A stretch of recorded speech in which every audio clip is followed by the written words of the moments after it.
America में व्यवस्थापिका को क्या कहा जाता है, उसके सदनों के नाम बताइए। तो उत्तर है, अमेरिका में व्यवस्थापिका को कांग्रेस कहा जाता है, उसके सदनों के नाम है सीनेट और प्रतिनिधि सभा।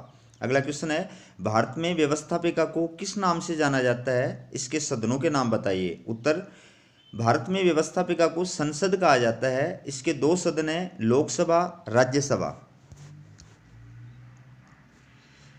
संगठन की दृष्टि से व्यवस्थापिका को किन दो भागों में बांटा जाता है। तो संगठन की दृष्टि से व्यवस्थापिका के दो भाग है, एक सदनात्मक व्यवस्थापिका और द्विसदनात्मक व्यवस्थापिका। अगला क्वेश्चन है, एक सदनीय व्यवस्थापिका वाले किसी एक देश का नाम लिखिए, वहां व्यवस्थापिका को किस नाम से जाना जाता है। तो चीन में एक सदनीय व्यवस्थापिका है जिसे राष्ट्रीय जनवादी कांग्रेस कहा जाता है। सरकार के तीन प्रमुख कार्य बताते हुए उनको पूरा करने वाले अंगों के नाम बताइए। तो सरकार के तीन कार्य और उनके अंग जो हैं वो इस प्रकार से देखिए। कानून निर्माण, पहला कार्य कानून निर्माण, ये करता है व्यवस्थापिका। फिर है कानून क्रियान्वयन, इसको करने वाला अंग है कार्यपालिका। फिर है कानून अधिनिर्णय, ये कार्य करने वाला अंग है न्यायपालिका। अगला क्वेश्चन है, व्यवस्थापिका से क्या अभिप्राय है। उत्तर है, सरकार का वह अंग जो देश में विधि निर्माण का कार्य करता है उसे व्यवस्थापिका कहते हैं। व्यवस्थापिका के दो परंपरागत कार्य बताइए, विधि निर्माण और कार्यपालिका पर नियंत्रण। अगला क्वेश्चन है, व्यवस्थापिका के दो आधुनिक कार्य बताइए।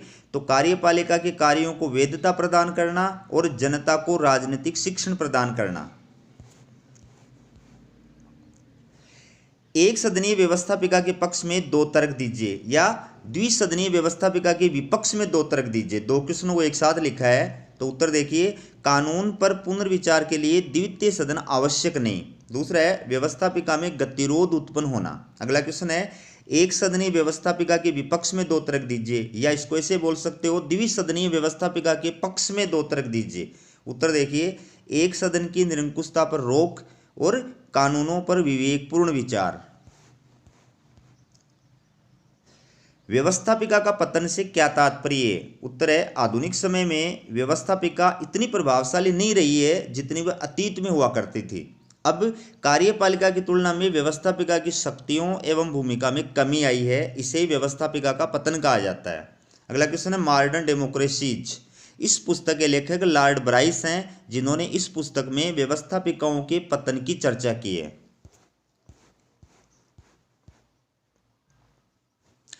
व्यवस्थापिका का पतन के कोई दो कारण बताइए। पहला है, कार्यपालिका कार्यों में अभूतपूर्व वृद्धि होना, और दूसरा है, प्रदत्त व्यवस्थापन की प्रथा का विकास होना। अगला क्वेश्चन है, विश्व की सबसे पुरानी द्विसदनात्मक व्यवस्थापिका कौन सी है।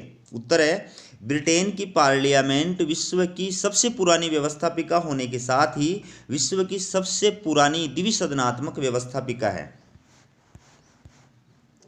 भारत में व्यवस्थापिका निर्वाचन संबंधी कौन सा कार्य करती है। उत्तर है, भारत में व्यवस्थापिका राष्ट्रपति और उपराष्ट्रपति के निर्वाचन का कार्य करती है। अगला क्वेश्चन है, भारत में व्यवस्थापिका के द्वितीय सदन की रचना के सिद्धांत का नाम बताइए।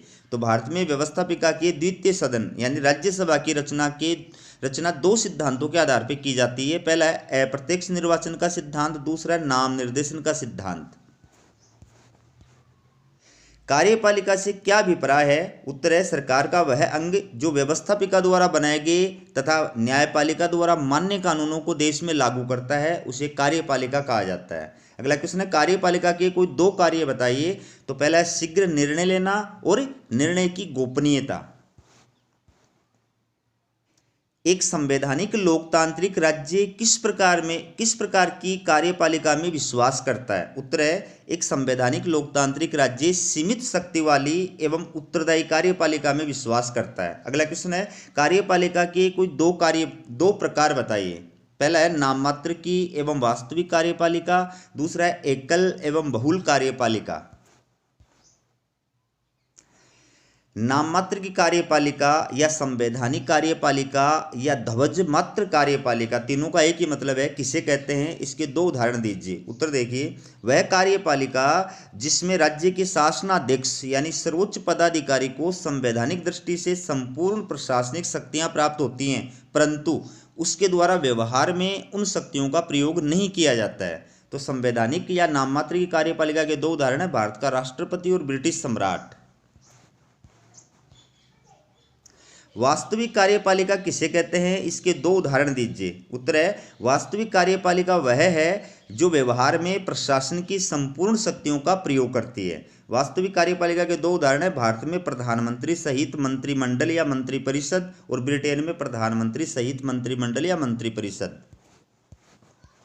एकल कार्यपालिका किसे कहते हैं, उदाहरण दीजिए। उत्तर देखिए, यदि कार्यपालिका की संपूर्ण शक्तियां किसी एक व्यक्ति में निहित होती हैं तो उसे एकल कार्यपालिका कहते हैं। उदाहरण के लिए संयुक्त राज्य अमेरिका का राष्ट्रपति।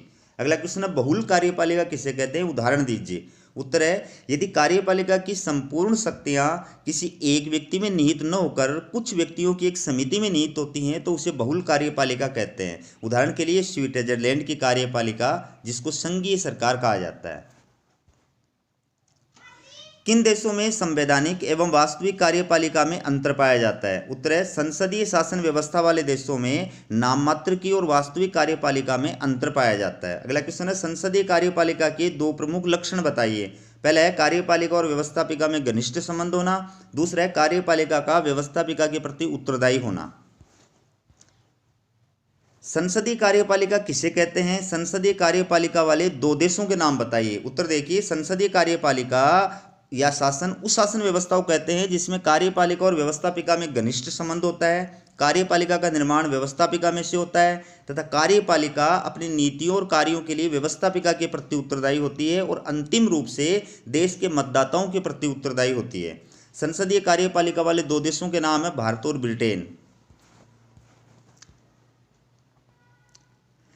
अध्यक्षात्मक कार्यपालिका किसे कहते हैं, अध्यक्षात्मक कार्यपालिका वाले दो देशों के नाम बताइए। उत्तर है अध्यक्षीय कार्यपालिका या शासन उस शासन व्यवस्था को कहते हैं जिसमें कार्यपालिका और व्यवस्थापिका में कोई संबंध नहीं होता है, कार्यपालिका का निर्माण व्यवस्थापिका में से नहीं होता है तथा कार्यपालिका अपनी नीतियों और कार्यों के लिए व्यवस्थापिका के प्रति उत्तरदायी नहीं होती है।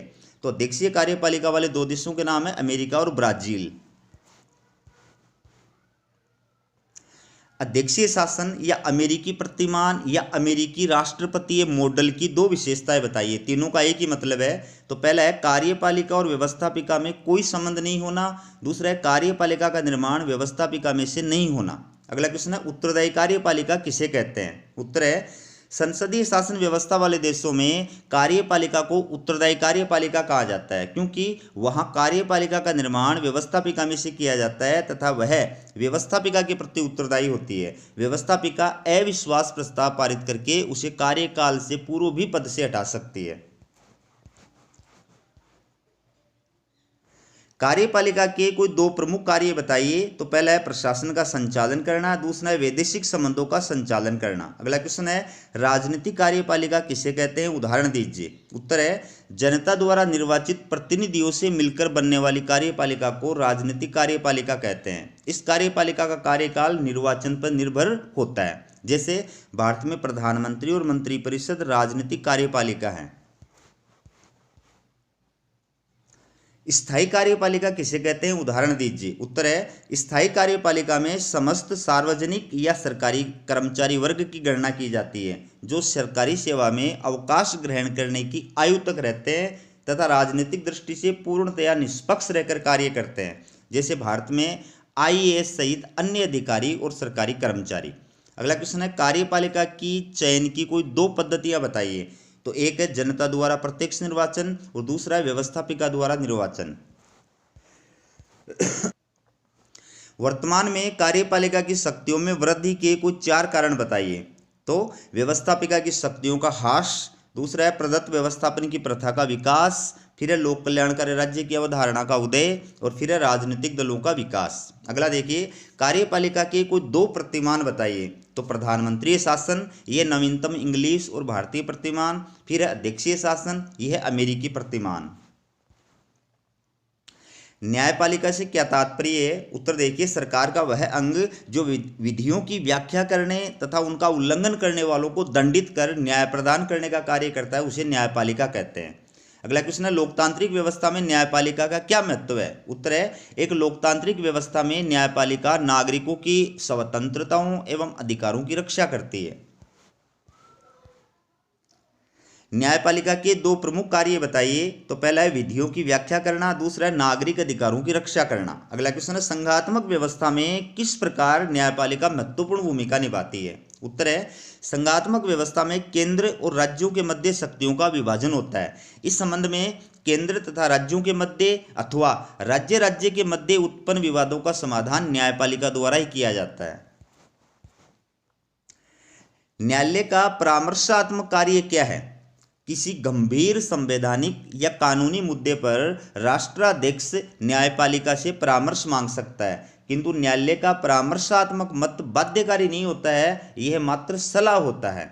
अगला क्वेश्चन है न्यायाधीशों के चयन के दो प्रमुख तरीके बताइए। पहला है कार्यपालिका द्वारा नियुक्ति, दूसरा है व्यवस्थापिका द्वारा नियुक्ति।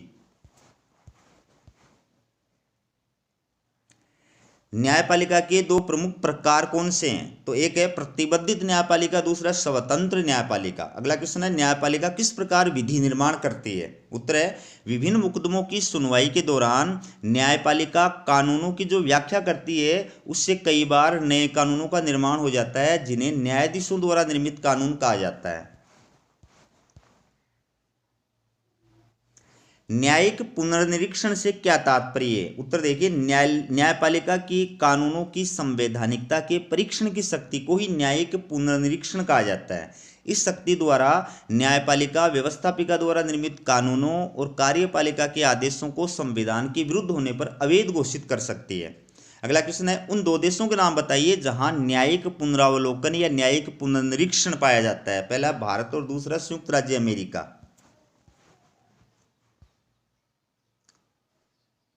तो दोस्तों हमारा ये वीडियो आपको कैसा लगा कमेंट करके ज़रूर बताएं, और चैनल को यदि सब्सक्राइब नहीं किया तो चैनल को सब्सक्राइब जरूर करें और वीडियो का लिंक ज़्यादा से ज़्यादा शेयर करें। हमारा ये वीडियो देखने के लिए आपका बहुत बहुत धन्यवाद।